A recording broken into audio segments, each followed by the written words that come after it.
નમસ્કાર.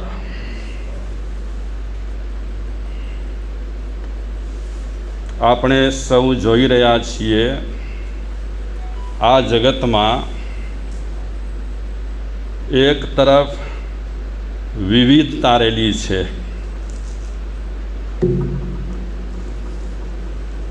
બીજી તરફ આ જગતમાં વિવિધતાની સાથે સાથે વિષમતા રહેલી છે. એક બાજુ વિવિધતા છે, બીજી બાજુ વિષમતા છે, ત્રીજી બાજુ વિચિત્રતા રહેલી છે. આ જગતમાં વિવિધતા દેખાય, આપણને જ્ઞાન નથી, પણ જ્યાં જ્યાં આપણે નજર કરીએ છીએ અત્યારે તો વિવિધતા દેખાય છે. ચારે બાજુ આપણને વિવિધતા દેખાશે. બધામાં પ્રાણ છે, બધા જંતુઓમાં આત્મા છે, પણ જેટલા જંતુઓ આપણને દેખાય છે એ વિવિધ પ્રકારના છે. દેડકા, કૂતરા, બિલાડા, ગાય, ભેંસ, માણસ, બધા અલગ અલગ દેખાય છે. બધામાં આત્મા છે, બધામાં જીવ છે. જીવ સૃષ્ટિ કેટલી જબરદસ્ત રહેલી છે. આ ત્રણેય લોકમાં જીવ સૃષ્ટિ બહુ જબરદસ્ત રહેલી છે. આપણા જ્ઞાની પુરુષોએ જ્ઞાનમાં જોઈ કરીને કીધું કે 84 લાખ જીવા યોની. આ ખાલી 84 લાખ યોની, જીવા યોની કહી, પણ એના પ્રકારો એટલા રહેલા છે. અરે કીડાઓના પણ કેટલાય નામ રહેલા છે, આપણને યાદ પણ ન રહે, ખ્યાલ પણ ન રહે. અને ઘણા કીડાઓને આપણે જોતા હોઈએ, જોઈએ દરરોજ, પણ ઘણાના નામ પણ આપણને ખબર ન હોય. એટલી વિવિધતા રહેલી છે આ જગતમાં. કેટલાય જીવજંતુઓ દેખાય રોજે રોજ આપણને. સરપ તો ઠીક, વીંછી તો ઠીક, કાન ખજૂરા તો ઠીક, બીજા કેટલાય વિવિધ પ્રકારના આપણને જંતુઓ દેખાય. અને તેમાં પણ વરસાદ પડી જાય અને અમુક નક્ષત્રમાં વરસાદ પડે એટલે છમોછમ જીવ પેદા થાય, જેના નામ પણ આપણને ખબર નથી, જે ભાગે જ વર્ષમાં એકાદ વખત આપણે જોતા હોઈએ. એટલે આ વિવિધતા રહેલી છે સૃષ્ટિમાં. એક બાજુ દેવલોક, એ દેવલોકમાં પણ વળી વિભાગો. પહેલો દેવલોક ને, બીજો દેવલોક ને, ત્રીજો દેવલોક ને, ચોથો દેવલોક ને, 12મો દેવલોક ને, એવી રીતે કેટલા દેવલોક. અને એમાંય વળી વિવિધતા. જેટલાય દેવલોકમાં દેવો રહેલા છે એમનામાંય વિવિધતા રહેલી છે, એમનામાંય ઊંચા નીચા તરતમ્યતા રહેલી છે. તો આ જગતમાં આપણે નજર કરીએ છીએ, દેવલોકમાં દેવોને તો આપણે અત્યારે જોતા નથી, એ જ્ઞાની પુરુષો જોઈ શકે છે. પણ અત્યારે આપણે સગી આંખે જે જોઈએ છીએ આ પૃથ્વી પર કેટલાય જાતના જીવો રહેલા છે. પછી તો જ્ઞાની પુરુષોએ પોતાના જ્ઞાનમાં નરકના જીવોને જોયા, તો નરકમાં પણ પહેલી નરક ને, બીજી નરક ને, ત્રીજી નરક ને, 7મી નરક ને, અને એમાંય પણ વળી જુદી જુદી બધી વાતો રહેલી હોય નરકમાં પણ. તો એક તરફ આપણને નરકમાં વિવિધતા દેખાય છે, બીજી તરફ આપણને દેવલોકમાં વિવિધતા દેખાય છે, ત્રીજી તરફ આપણને તિર્યંચ ગતિ. આ તિર્યંચો બધા ક્યાં છે? પ્રાય કરીને પૃથ્વી પર રહેલા છે. તિર્યંચ, તિર્યક, કેટલી જાતના હશે તિર્યંચો પણ. ખાલી ગાય, બળદ કે આટલા જ તિર્યંચો નથી, તિર્યંચોના પણ કેટલાય પ્રકારો હશે કે જે પ્રકારોની આપણને ખાસ ખબર પણ નહીં હોય. અને તિર્યંચોમાં પણ કેટલા તિર્યંચો આપણે જોયા પણ હશે અને કેટલા તિર્યંચો આપણે જોયા પણ નહીં હોય. હિમાલયમાં એક સરસ મજાની ગાય થાય છે, દૂધ પણ આપે, બહુ એમાં માથાકૂટ પણ ન હોય. એ ગાય જોઈ છે આપણે, વર્ણન સાંભળ્યું છે, ક્યાંક કોક સંસ્થામાં એ ગાયો આવી હોય, સાવ ગાય કેવી કૂતરા જેવડી ગાય હોય અને લીટરેક દૂધ આપે, બહુ ઉછેર માટે મહેનત ન હોય, તમે ઘરમાં પણ રાખી શકો, કૂતરાની જેમ રમાડી શકો.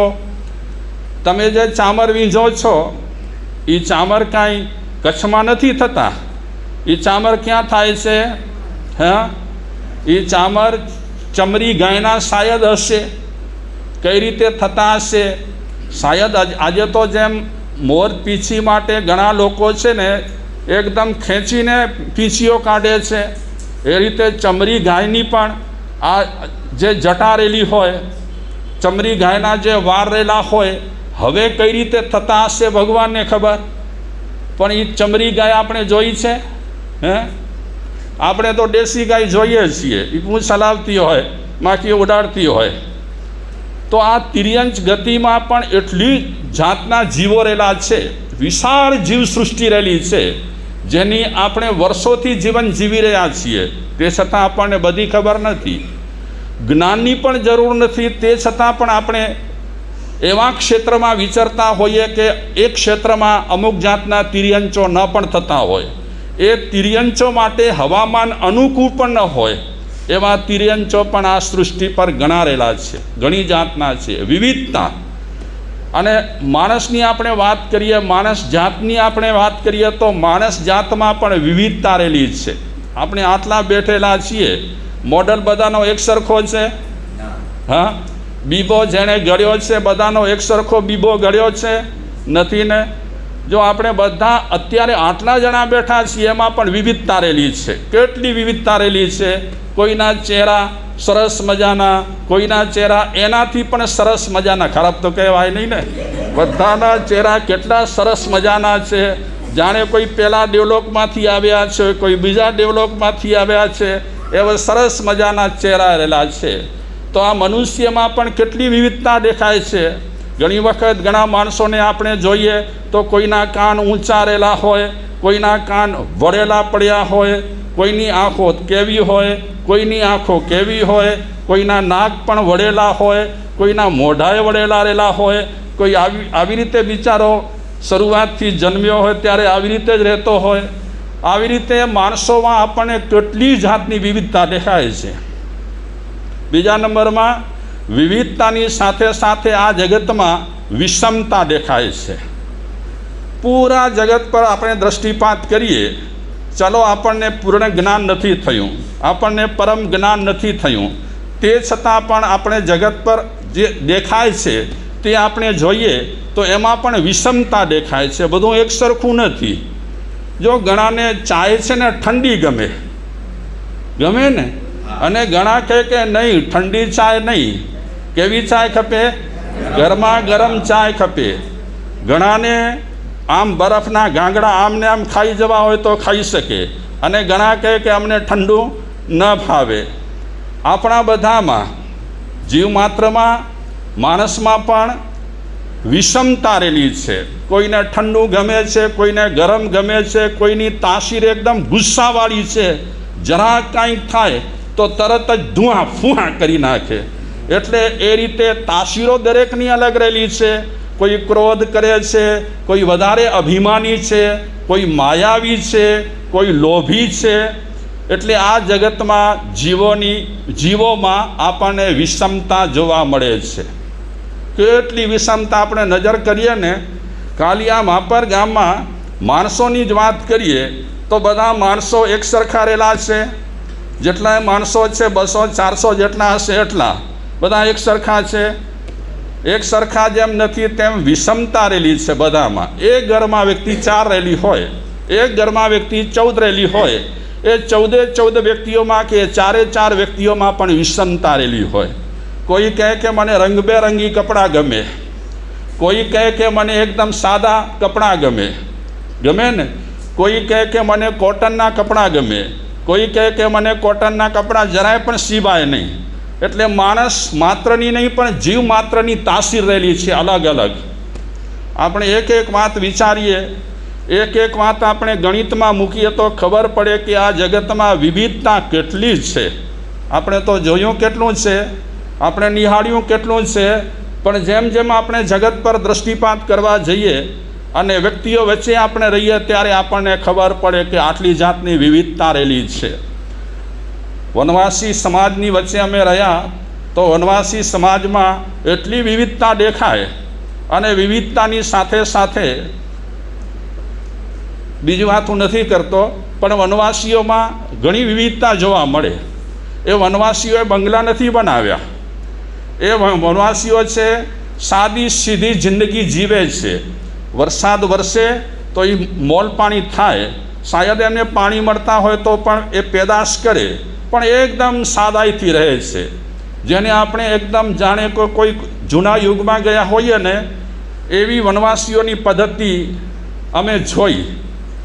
એક વખતે એક વનવાસીએ ગુરુ મહારાજને કીધું કે મારા શ્રી કોઈક મારા ઘરે પગલાં કરવા આવો. તો ગુરુ મહારાજે આદેશ આપ્યો મને કે તમે જાઓ. તો પગલાં કરવા માટે નીકળ્યા. જ્યાં મારો ઉતારો હતો ત્યાંથી એમનું ઘર દૂર હતું. ત્યારે મારા પગ બજરા ઠીક રહેલા હતા. તો એ વનવાસીના ઘરે જવાનું થયું. એ વનવાસી ઘરના 2-4 મેમ્બર હતા. ઢોલ લઈ આવ્યા, મજીરા લઈ આવ્યા અને ભોજન ગાતા ગાતા ઘર તરફ લઈ ગયા.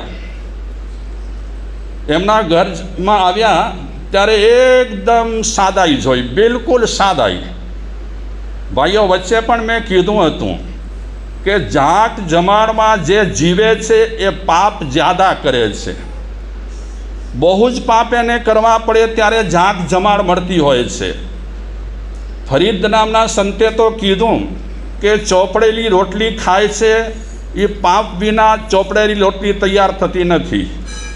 આજે ઘણા લોકોના મોઢામાંથી આપણે ઘણું બધું છીનવી કરીને આપણે જલસા કરતા હોઈએ. એમના ઘરે અમે પહોંચ્યા, સરસ મજાના રસ્તામાં ભજન ગાતા ગાતા નાચતા કૂદતા એ વનવાસી ઘરે તો લાવ્યા. હવે એમની ખુરશી બુરશી સાદી સીધી રહેલી હોય. બેઠા અમે, પછી ઘરના બધા મેમ્બર આવ્યા, પગ ધોયા અમારા. પગ ધોયા પછી પૂજન કર્યું. પછી એમણે એકદમ ફ્રેન્કલી રીતે કીધું કે મારે શ્રી અમને બીજા કોઈ વિધિ વિધાન આવતા નથી, અમે બીજું કાંઈ જાણતા નથી, પણ આજે વર્ષો પછી એક જૈન સાધુના અમારા ઘરે પગલાં થયા છે એની અમને એટલી ખુશી રહેલી છે, એટલી ખુશી રહેલી છે કે જે અમે કહેવા માટે કોઈ અમારી પાસે શબ્દ રહેલા નથી. અને મેં જે માણી એ લોકોની મહેમાન ગતિ કે સન્માન ગતિ માણી, બહુ હું પણ ખુશ થઈ ગયો કે વાહ ભાઈ, આવી એકદમ સાદી સીધી સિમ્પલ મહેમાન ગતિ કે આગતા સ્વાગતાની પદ્ધતિ બહુ સારી. તો ચલો આ જગતમાં એક તો શું જોવા મળે છે? વિવિધતા. ક્યાં કેવા પ્રોગ્રામો ચાલે છે, ક્યાં કેવા વ્યવહારો રહેલા છે. જૈન સમાજમાં એક વ્યવહાર રહેલો હોય, હિન્દુ સમાજમાં બીજો વ્યવહાર રહેલો હોય, મુસ્લિમ સમાજમાં ત્રીજો વ્યવહાર રહેલો હોય. એ રીતે આપણને વિવિધતા જોવા મળે છે. આપણો ભારત કેવો રહેલો છે?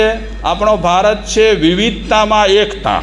આપણા ભારતની આ તાસી રહેલી છે કે બધાને ભેગા કરે અને બધાને જે તે ધર્મના જે તે પ્રસંગો તહેવારો રહેલા હોય એ બિંદાસ રીતે આપણા ભારતવાસીઓ ભારતમાં ઉજવી શકે છે. તો એક બાજુ વિવિધતા છે, બીજી બાજુ વિષમતા રહેલી છે, અને ત્રીજી બાજુ શું છે? વિચિત્રતા.